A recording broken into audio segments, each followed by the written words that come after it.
Hey everybody, welcome back to the channel. Today we're going to talk about Stellantis selling the Mopar Parts Distribution Center in Marysville, Michigan. Now, this is kind of like close to my heart because I actually grew up only a couple miles from this place. I know a lot of people that work there to this day. So kind of growing up in the area, it was kind of big news to me, even though it wasn't like big national news. But I wanted to cover it anyways because this is a kind of a story that's changing from what we originally heard in 2023 with the UAW tentative agreements, and then finally what became, the actual agreements between Stellantis and the UAW. Now, the plans for Marysville were still to shut down. However, the plans for what's going forward is changing, and I think it's very important for us to talk about it.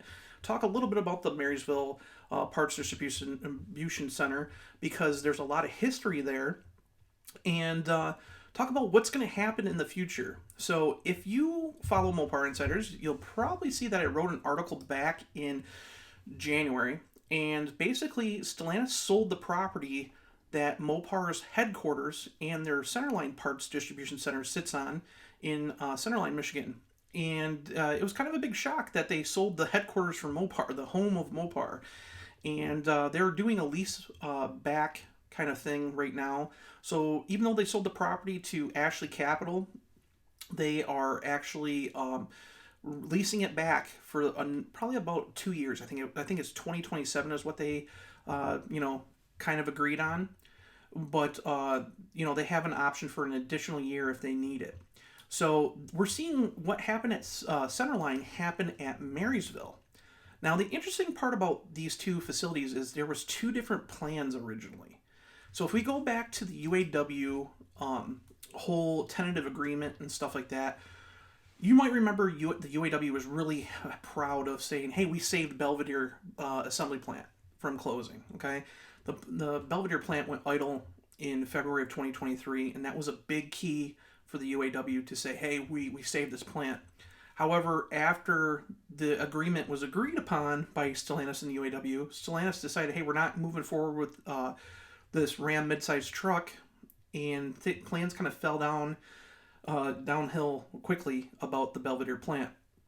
And I talked to some people that worked out there recently at Belvidere on the phone and stuff, and I talked to a couple higher ups there, and they were talking about, now if you're not familiar with Belvidere, let's put it this way, it's about an hour and maybe 20 minutes outside northwest of Chicago. And the interesting part about Belvidere is out in the middle of nowhere. The town itself is a really small town. There was a lot of people that were employed from the Belvidere assembly plant, but it sits on like 230 acres. I think 238 acres of property. It's a 5.3 million square foot plant, so it's massive. I mean, it's just as big as the plants here in Detroit.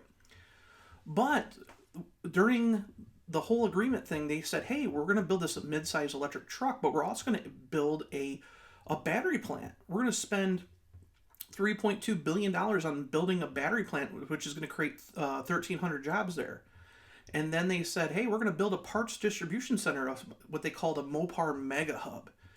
And it was going to be just for Belvidere, but they was going to basically consolidate some of the parts distribution centers like Marysville now. And so those jobs in Marysville were originally scheduled to go out to Belvidere. So that was where things are starting to change, because when I talked to the people out there, it was kind of funny because up until the recent announcement that the midsize truck was going to happen, they didn't know about it. Originally, there was rumors going around that the midsize truck was actually supposed to be moved to Toledo. They were talking about moving it to Toledo South, where the Gladiator is. Now, the really interesting part is the Ram midsize truck that everybody's been talking about is actually going to be unibody based, from what we hear. So, if you know anything about the Gladiator, obviously the Gladiator is body on frame. So they were going to move the Gladiator production to the Wrangler side, so the Toledo North side. Toledo South was going to be converted back into a unibody plant and build the new pickup there. So after everybody at Belvidere kind of heard this, they kind of figured Belvidere was doomed. It was going to be closed. They did move some parts distribution stuff out there, but according to what I heard, it was just like basically just minimal parts shoved into a part of the plant that wasn't being, well, obviously nothing's being used, but it was into a small part of the plant. It was nothing like a Mopar Mega Hub. It was just being used for basic parts, just so, I mean, there wasn't even many people working there at the plant during the time off. So nothing was really happening.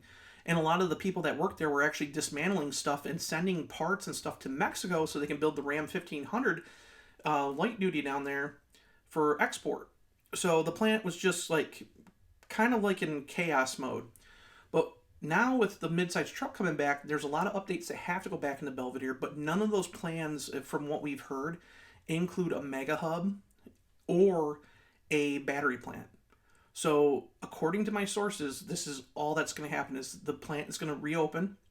It's going to basically be just like it was before, but there's no battery plant, no mega hub. So, but what we're learning here is, again, back in 2023, they were saying that, you know, the new Belvidere consolidated Mopar Mega Hub was going to set them back $100 million. They were going to launch it in 2024. Obviously, that time's passed. And then through the consolidation of work from Marysville, Chicago, and Milwaukee, they were going to take and build this plant there and introduce a stamping operations in support of replacement parts for the Belvidere Mega Hub in 2025. So none of that's happening.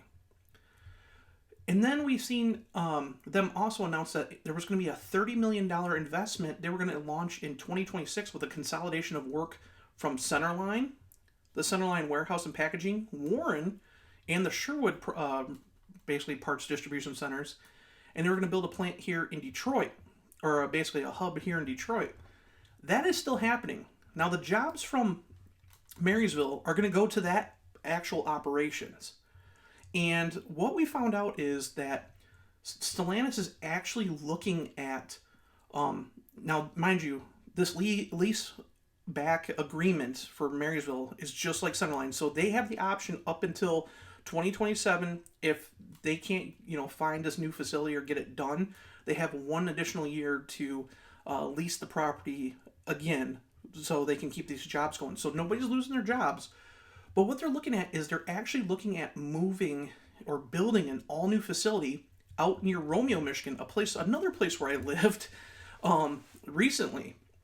So out there, there's actually this huge property. I'm going to take you over to it, which is actually right across the street from the old Ford engine plant that's out there.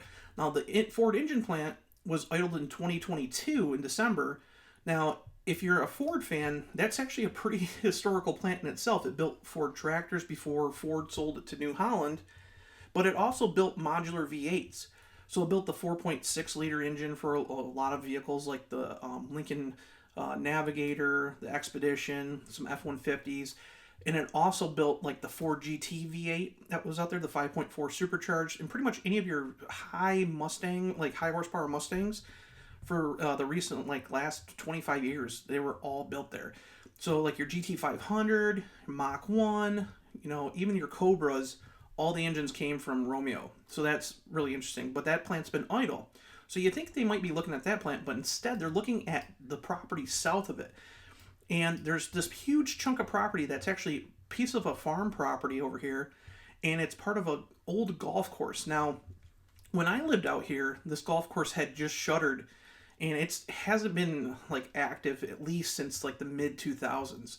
Matter of fact, the clubhouse that's over here had a restaurant called El Joe's, and that actually caught on fire, I think like 4 years ago, and burnt to pretty much half of it to the ground, and it's just sitting there. I mean, everything's overgrown. There's nothing going to this property, but this right here is 230 acres of property. So this is about the same square footage of what they have out in Belvidere, but they're looking at building this massive hub, and I can kind of understand if it's going to be bigger than the Ford engine plant, they're going to need a huge piece of property. So this is probably the key piece that where this new mega hub for Detroit is going to go. So that's very interesting. But again, what's kind of sad in a way is the Marysville plant. Now, the Marysville had a rich history because before it became a parts distribution center, it actually was part of Chrysler Marine, and they built tons of marine engines there. This was a huge engine center for everything that Chrysler did in their marine division. And one of the key things that a lot of people don't know is the 426 HEMI, the street HEMI, actually was built in Marysville. It was built at the Marysville plant. All of them were. from 1966 to 1971, all of them were built at Marysville. So anytime you see those, multi-million dollar Mopars that are rolling across the auction block, those engines were built at the Marysville Parts Distribution Center. So yeah, it's kind of sad that we're losing that history. As a matter of fact, until recently, I didn't even realize that Chrysler built a 426 Marine engine. And I mean, I study all this stuff, but apparently Chrysler built a 426 cubic inch HEMI Marine engine. Had no clue about it. So there's just a lot of things that go around with the Marysville Parts Distribution Center that mean a lot to Mopar history. And it's kind of sad that all that stuff's happening, that it's, coming to an end. But again, it sounds like all the jobs are protected. No one's going to lose their job from what we hear. But they're going to stay the next 2 years for sure out at Marysville. And then once that's done, those jobs will head to Romeo, which isn't too bad considering that the jobs are actually going to be pushed to Belvedere, which is, a couple states away. The Marysville jobs are actually going to be about 45 minutes away from where they are now. So it's not too bad. I guess it's kind of a bonus for the people that are actually working there. So it's just interesting that all this stuff's changing since the UAW agreement. So I thought it was important news. Not a lot of people are talking about it, but again, it's showing that Stellantis' actual 2023 plan with the UAW is changing at a rapid pace. Again, first we heard that the midsize truck wasn't coming, or it was coming, then it was been delayed, then we didn't hear nothing, and then the UAW heard that, hey, it's not going to be built there, it's going to be built in Toledo, and now it's being built there. Things are changing on a day-to-day basis. So again, when you hear stuff on the internet, even like when we hear stuff, there's a lot of times we have to check multiple times. Sometimes we're late to the news cycle because we don't want to just throw something out there that isn't, right on Mopar Insiders. So we do a lot of talking to people, investigating what's going on. So you might not see the stuff thrown up on Mopar Insiders immediately, and that's because, again, we're trying to research it. And it's like I said, here no one's really talking about the Marysville plant or the parts distribution center there, coming to an end. And again, it plays a huge history with Mopar, and it's sad to see it go, but kind of exciting that they're building a new Mega Hub, getting things more modern. We've seen some really cool technology used in different Mopar distribution centers.